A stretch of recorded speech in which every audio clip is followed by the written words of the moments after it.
Hello friends, welcome back to management Mantra by doctor Barkha Gupta. So कैसे हैं आप सब? आई होप कि आप लोगों की तैयारी बहुत अच्छी चल रही होगी because the exam is around the corner.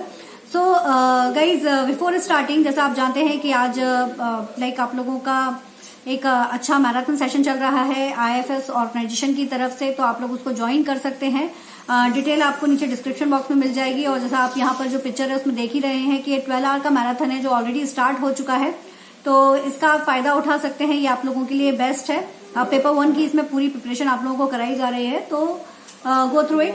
So guys, let's start with today's session. Actually मेरे पास कुछ क्वेश्चंस आ रहे थे बार बार रिसर्च पेपर को लेकर या फिर रिसर्च के टॉपिक को लेकर कि हम रिसर्च का टॉपिक कैसे चूज करें, है ना। तो उसी के ऊपर आप लोगों के लिए ये सेशन एक छोटा सा लेकर आई हूँ। बहुत ही बेसिक सेशन है, ज्यादा कुछ नहीं है इसमें। सो गाइज, ये जो डाउट है आप लोगों का कि रिसर्च के लिए कौन सा टॉपिक चूज करें, रिसर्च के लिए क्या करें, रिसर्च में कैसे टॉपिक हम ले सकते हैं, इसको लेकर हमारे माइंड में काफी सारी जो है ना डाउट्स बने रहते हैं। तो बहुत ही सिंपल सा फंडा है कि जब आप कोई भी टॉपिक जिसके ऊपर आप रिसर्च करना चाहते हो, तो सबसे पहले अपने इंटरेस्ट एरिया को पकड़ के चलिए। तो first of all, how to find the interest area? तो बड़ा ही सिंपल है। आपने ग्रेजुएशन, पोस्ट ग्रेजुएशन दोनों किया है। ऐसे सब्जेक्ट्स होंगे जिनको आपको बहुत ज्यादा पसंद आते होंगे, जिनको पढ़ के आपको इंटरेस्ट आता होगा। ऐसा तो नहीं है ना कि सारे के सारे सब्जेक्ट ऐसे हैं जिसमें आपको किसी में इंटरेस्ट ना आए। कोई होगा जिसको एंटरप्रेन्योरशिप में इंटरेस्ट होगा, तो किसी को रिसर्च में इंटरेस्ट होगा, किसी को मार्केटिंग में, किसी को HR में। तो इस पर्टिकुलर एरिया को सबसे पहले आइडेंटिफाई करो कि आपको किस पर्टिकुलर एरिया में इंटरेस्ट आ रहा है। जब वो पर्टिकुलर एरिया आपका आइडेंटिफाई हो जाए, उसके बाद फिर आप उसमें से टॉपिक निकालिए कि कौन सा टॉपिक आप ज्यादा पसंद करते हैं। जैसे कि अगर मैं HR की बात करूं, तो करंट में अभी जो चल रहा है कि भाई मून लाइटिंग का लोग बहुत गलत फायदा उठा रहे थे ड्यू टू कोविड।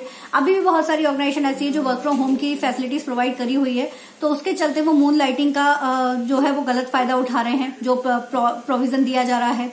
या फिर कुछ ऐसे टॉपिक भी हैं कि वर्क फ्रॉम होम और जो ऑन द जॉब, मतलब वही लोकेशन पर जाकर काम करना क्या सुटेबल है, उसके ऊपर भी कंपैरेटिव स्टडी जो है वो तैयार की गई है IT organization, non IT organizations की।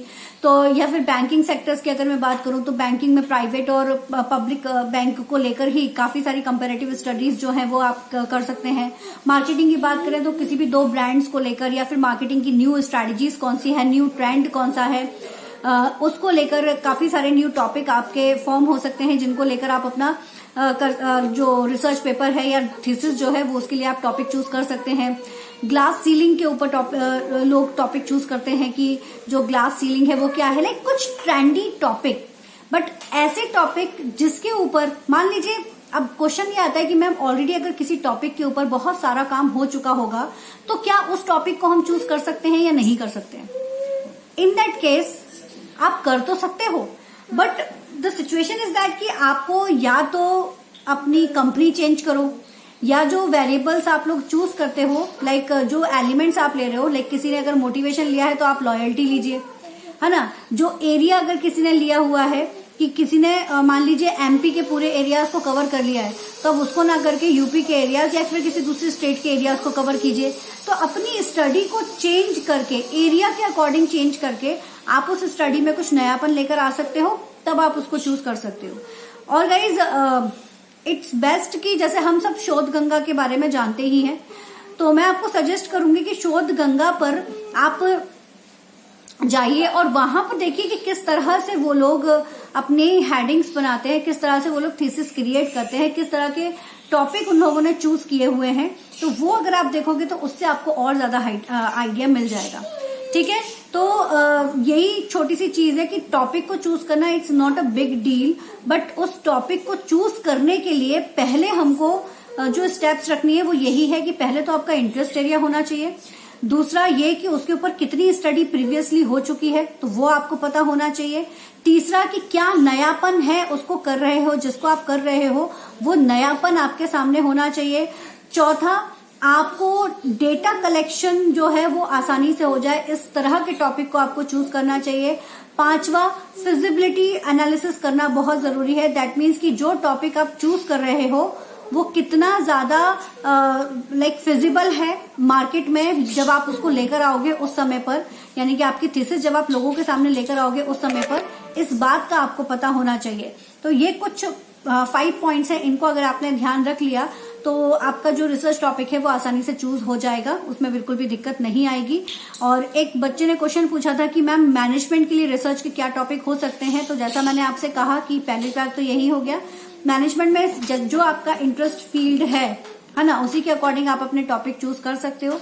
जैसे कि एचआर के अगर आप हैं तो performance appraisal, performance management, training and development, glass ceiling, आपका ये क्रॉस कल्चर डायनामिक, या फिर अभी जो ऑनलाइन शॉपिंग का जो ट्रेंड चल रहा है उसको लेकर आप बना सकते हो। एम्प्लॉय मार्केटिंग की अगर हम बात करें तो employ behaviour, customers behaviour, customer perceptions, इनके ऊपर आप टॉपिक बना सकते हो। इसी तरह से फाइनेंस की अगर हम बात करें तो कंपैरेटिव स्टडीज के ऊपर आप टॉपिक जो है वो टॉपिक ले सकते हो। साथ ही साथ इसमें और भी बहुत सारे टॉपिक्स होते हैं जो इंटरनली होते हैं, लाइक एंटरप्रेन्योरशिप के किसी एक टॉपिक के ऊपर आप अपना थीसिस या रिसर्च पेपर को क्रिएट कर सकते हो।